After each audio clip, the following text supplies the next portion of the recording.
The Secret Key, Part 2. The Answer in the Woods. Emily was very tired. She sat down next to the big wooden door. Her face was sad.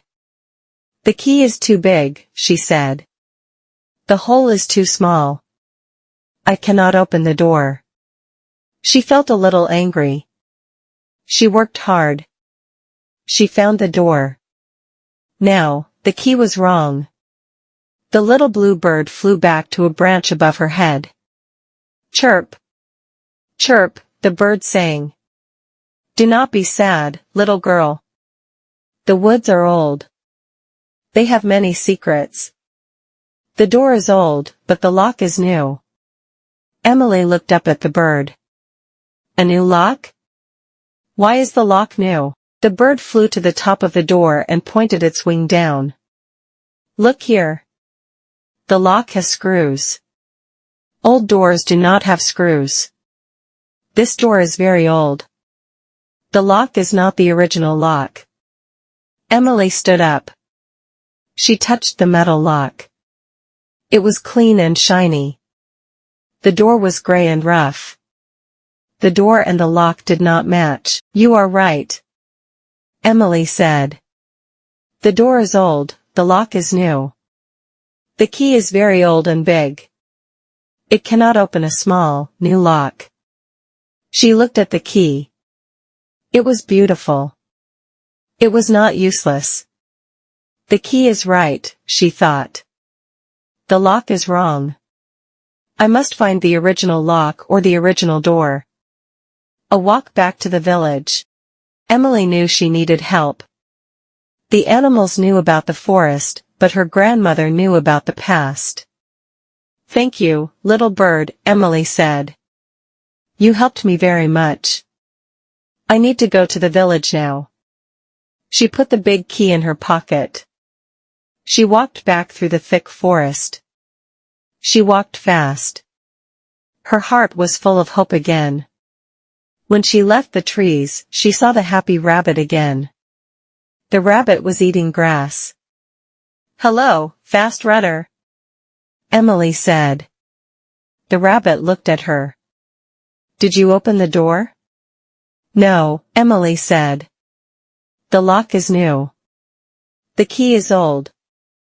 I need to find the old lock." "Do you know where the old things are hidden?" The rabbit thought for a moment. He pointed his long ear towards a small hill. "The wind blows the memory away," the rabbit whispered. "But the hill remembers. Go to the small hill near the river.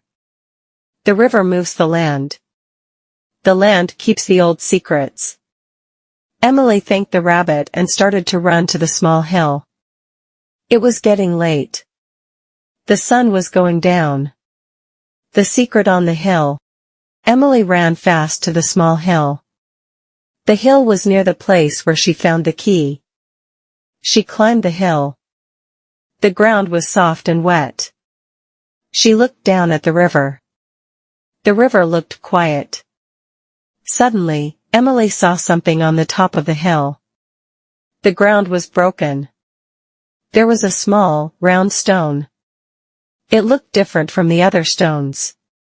Emily used her hands to move the grass and dirt. The round stone was on top of a larger, flat stone. She pushed the flat stone. It was very heavy. "I need help," she thought. She remembered her grandmother's strong hands. She sat on the stone and felt sad again. She was close, but she was not strong enough. Then, she heard a sound, "Hoo-hoo." Why the sad face? It was the big, clever fox. He came from the dark trees. "Hello, fox," Emily said. "I found a hidden stone. It is heavy. I cannot move it. I think the answer is under this stone." The fox looked at the stone. He looked at Emily. "You have a mind, not a muscle," the fox said with a smile. "Do not push. Roll. The final clue." The fox explained, "The stone is flat. You cannot lift it up." But the stone is also round on the sides. You can move it from side to side. Use your body to push and push again. Emily stood up. She put her shoulder on the heavy stone. One time, push. The stone moved only a little. 2 times, push. The stone moved more. 3 times, push. The stone turned on its side and rolled down the hill. Under the stone, there was a small hole in the ground. The hole was dark. Emily was excited. She looked inside. It was a wooden box. It was a very old box. The wood was dark brown. The box had a lock. This lock was big and old. It was a perfect match for the big, beautiful key. Emily took the big key from her pocket. Her hands were shaking. She put the key into the old lock. Click. The key turned easily. Emily felt a big joy. It works. It works. The fox smiled and disappeared into the trees. His work was finished. The treasure of the key. Emily opened the old wooden box. She looked inside. The box did not have gold. It did not have jewels. It did not have money. The box had a letter. It was a very old, yellow letter. The letter was tied with a red ribbon. Emily carefully took the letter out. It was a letter from her great-grandmother, who lived in the village a long, long time ago. The letter said, "My dear Emily, if you read this, you are like me. You are a curious girl. You love the forest. This key is not for a secret door. This key is for your heart. The secret door in the woods is a trick. It is a new lock on an old door. The true treasure is here, under the moving stone. The true treasure is the courage to look again and to ask for help. I leave you this gift, the knowledge that the best path is not always the easiest path. You used your mind, and you won. Love, your great-grandmother." Emily put the letter back in the box. She smiled. She understood the words. The adventure was the real treasure. The key taught her to be smart and brave. She closed the box. She started to walk home as the last light left the sky. The next day, Emily showed the letter to her grandmother. Her grandmother smiled a big, proud smile.